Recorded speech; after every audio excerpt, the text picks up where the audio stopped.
Francia, una nación regida por la grandeza y el imperio que nos ha legado algunos de los mayores logros de la ingeniería de toda la historia. Francia estuvo regida por gobernantes que se arrogaban atributos divinos y que llevaron el arte de la guerra por todos los confines de Europa. Su empeño por la perfección obligaba a sus construcciones a adoptar proporciones inimaginables. Notre Dame es una estructura de una innovación portentosa. Pero su retorcida extravagancia los condujo a la revolución, llevando al imperio al borde de la ruina. De aquel caos surgió un conquistador histórico. Napoleón era una fuerza de la naturaleza. Su único objetivo, un imperio a la altura de Roma.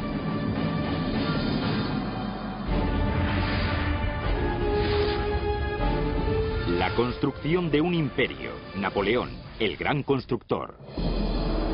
1163, París. Una legión de trabajadores tirando de un sinfín de bloques de piedra desfilan por la Île de la Cité, una isla en medio del Sena. Este ha sido un enclave sacro durante miles de años. Originalmente un santuario druida, fue transformado en un templo romano dedicado al dios Júpiter, para acabar convertido en lugar de peregrinaje para los cristianos que venían a honrar a Saint-Denis, a quien aquí se torturó y decapitó. Más tarde el rey de Francia decretó que aquí se pondrían los cimientos de una grandiosa catedral que sería la envidia del resto de Europa. Luis VII, 1120-1180. Aquel rey era Luis VII. Y la grandiosa catedral Notre Dame. Incluso hoy en día sigue siendo una de las construcciones más majestuosas del mundo. Allons enfants de le patrie, le jour de gloire est arrivé. The day of glory Ha llegado el día de la gloria. Hola, soy Peter Weller. Me aprendí la marsellesa, quizá el himno nacional más apasionado del mundo, hará unos 15 años, cuando me propuse pasar una temporada recorriendo las calles de París y volver sobre los pasos de la Revolución Francesa. Pero el legado directo de la Revolución Francesa no fueron ni mucho menos días de gloria, sino un reino de terror reaccionario que sumió a Francia en un caos político salpicado de cadáveres decapitados. Un caos del que acabaría surgiendo Napoleón. La democracia vendría más adelante. Aunque, si los cimientos de las democracias están cubiertos de sangre, también lo están de belleza. Y la de Francia perdura a través de su innovación en las artes y las ciencias, en su música, su gastronomía, su idioma, su pintura, su literatura y su poesía, pero también en su arquitectura y urbanismo y en su incomparable capacidad para construir catedrales. La palabra catedral no solo se refiere a cualquier iglesia grande. Viene de la palabra cátedra, el púlpito del obispo o el arzobispo, el representante del papa en una parroquia o distrito. Esta es la Catedral de París, Notre Dame de París, Nuestra Señora de París, en honor a la Virgen María. No está mal, ¿eh? De hecho, es una de las iglesias más famosas del mundo. Muchos años antes, a comienzos de la Edad Media, el estilo preferido para las iglesias era el románico, que tomaba elementos romanos como las columnas y los capiteles. Las iglesias románicas eran poco elevadas y extendían su planta a lo ancho de gruesos muros, minúsculas ventanas, bóvedas de cañón y arcos de medio punto. Incluso la escultura era maciza y austera, pero la capacidad de aquellas iglesias era limitada y el obispo de París, Maurice de Sully, no solo quería llenar su iglesia con miles de fieles, quería que ésta inspirara respeto. De Sully era considerado como un icono cristiano en Francia. Tras años de sangrientas contiendas, él y Luis VII buscaban consolidar su control sobre los terrenos feudales del país. La gran catedral sería la piedra angular de aquel nuevo régimen, un símbolo de su formidable autoridad. Sería una construcción nunca vista antes en el mundo. Maurice era el obispo de París en un momento en que la ciudad era todo un polvorín. Luis VIII había fijado en París la capital del reino. Maurice quería un edificio que respondiera a aquel estatus de la ciudad y que fuera digno de hombres de tal riqueza y poder.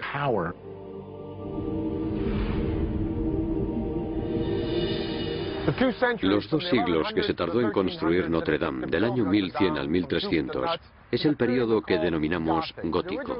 En origen, gótico era un término peyorativo, pero no tiene nada que ver con esos chicos que van vestidos de negro y se maquillan la cara. Su significado original se refería a los godos, a los bárbaros. Se trata de un estilo majestuoso, lleno de elevados chapiteles decorativos, estrechas ventanas ojivales, rosetones y vidrieras tintadas, todo ello soportado por monumentales pilares en el interior de sus gigantescas naves. Todo en el gótico es vertical. Una de las características del gótico es el concepto del espacio, de la escala. Además, el énfasis en la iluminación, tanto de la estructura como del interior, a través de las vidrieras tintadas, ofrecía a los fieles una nueva visión, una nueva imagen del cielo. Notre Dame tendría la extensión de un campo de fútbol y sus muros superarían los 30 metros de alto. Sería tan grande que engulliría la antigua iglesia de Desully, que siguió dando la misa durante los primeros años de la construcción de Notre Dame. Los andamiajes permitían subir las herramientas y materiales más pesados, como los puntales de madera y los mampuestos para armar las bóvedas. Para izar grandes pesos, se recurría a una ingeniosa grúa accionada a mano que se montaba encima de los andamiajes. 1 o 2 hombres se montaban en la grúa y subían los materiales, un poco como en las ruedas de los hámsteres. Miles de trabajadores dedicaron toda su vida a la construcción de estos muros. Al parecer, cada mampostero tenía una marca que tallaba en las piedras. Así se les pagaba por cada piedra. Uno se suele hacer una idea más romántica, como si cada piedra fuera una plegaria esculpida a mano. Pero en realidad todo era más pragmático. Sin trabajo no había dinero. Se necesitaron tantas toneladas de piedra que incluso se extendió una práctica en la que nobles y plebeyos se colocaban los arreos y tiraban ellos mismos de los carros para transportar las piedras y buscar así la absolución. Al contrario que en Roma, en el Renacimiento e incluso en la actualidad, donde la arquitectura responde a proporciones matemáticas, en el gótico la construcción era acumulativa. Algunas de las iglesias se dibujaban en el mismo suelo y se les iban añadiendo alturas. No es que no tuvieran un proyecto, sino que si cometían un error, añadían un pilar, un muro o un arco apuntado. El problema fue que, además de la tremenda presión ejercida por el peso de las piedras, puesto que se construía en vertical, también había que tener en cuenta la presión del viento. Se vieron obligados a buscar una nueva solución arquitectónica, una estructura novedosa, el arco arbotante. El arbotante es una especie de medio arco que desplaza el peso hacia afuera y hacia abajo. Notre Dame era tan majestuosa que inició una moda de edificios góticos por todo el norte de Europa antes incluso de haber sido terminada. Antiguamente, los arquitectos miraban hacia arriba y siempre se topaban con el mismo problema, la gravedad. El peso aplastante de una techumbre de piedra ejercía una presión excesiva en los muros. Lo que quizás se concibiera como un ingenioso tipo de andamiaje para apuntalar los muros permitió a los arquitectos posteriores proyectar sus fantasías de elevación, pasando a ser considerado un elemento constructivo más.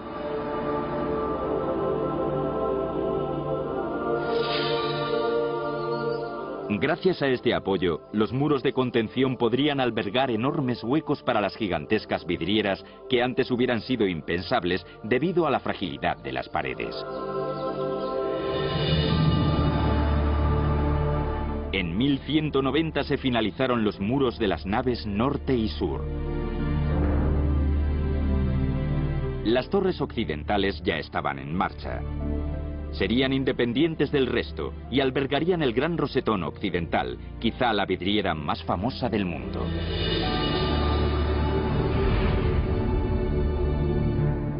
En 1196, a pesar de su deteriorada salud, de Sully estaba decidido a hacer de Notre Dame la catedral más extraordinaria de Europa, aunque él no estuviera allí para verlo. En su testamento, Maurice de Sully donó dinero para el tejado de la catedral. Gracias a su generosidad, dejó su huella en la iglesia que tanto amaba. La catedral de Notre Dame se terminó a mediados del siglo XIV, casi 200 años después de la colocación de la primera piedra. Era el símbolo de un imperio en alza. Su grandeza y su belleza eran un presagio del poder y la gloria que estaban por llegar. Pero antes el imperio vería cómo uno de sus monarcas hacía tambalear sus cimientos. Un rey que se comparaba con los dioses, que llegaría a acercar toda Francia con fortificaciones espectaculares y construiría el mayor palacio nunca visto.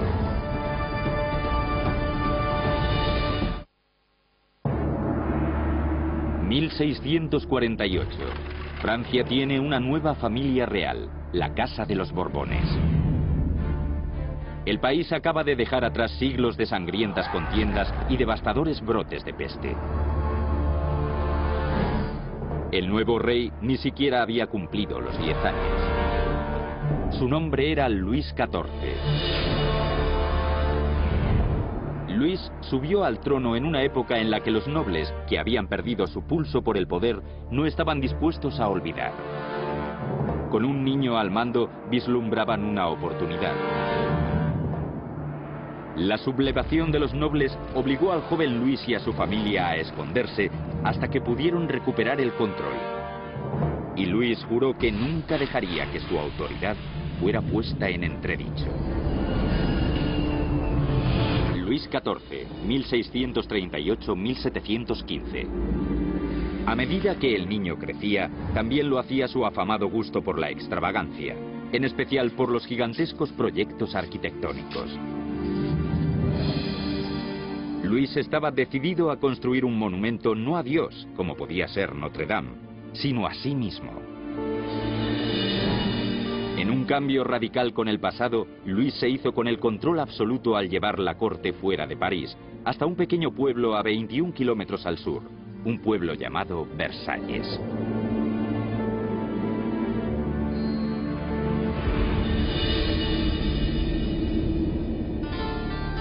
En 1661, los arquitectos comenzaron a trabajar en un colosal complejo que albergaría el centro neurálgico del imperio. Luis XVI quería conseguir logros espectaculares, quería obras de ingeniería y arquitectónicas espectaculares. El propio Versalles es una declaración de intenciones, la imagen de lo que él proyectaba para el mundo entero. Quería el poder supremo. Versalles. Fue aquí donde las enormes pelucas y las delicias de hojaldre se elevaron a la categoría de arte. 700 salas, 2000 ventanas, 1250 chimeneas, 1800 acres de jardín, 1400 fuentes. Para Luis XIV, estos aposentos no eran solo su hogar, también eran su despacho.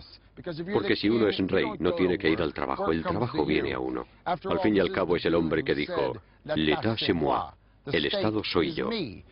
Y qué mejor lugar para un ego de tal calibre que una casa con un vestíbulo hecho totalmente de espejos. En Versalles, un paseo por la alfombra roja era más bien una maratón. En 1862 se concluyó la construcción de lo que se convertiría en el símbolo del poder y la gloria del antiguo régimen. Sus fuentes y jardines eran los más bellos que el mundo había contemplado jamás, pero necesitaban agua. Para resolver este problema, Luis encargó la construcción del que quizás sea su mayor logro en ingeniería, la máquina de Marly. Una enorme estación de bombeo ideada para llevar el agua del Sena casi 5 kilómetros colina arriba, hasta sus amadas fuentes. Inaugurada por Luis en 1684, la máquina de Marly era una obra de arte de la ingeniería hidráulica. Se servía de la corriente del Sena para hacer girar 14 gigantescos tornos capaces de suministrar cerca de 380 litros de agua al día.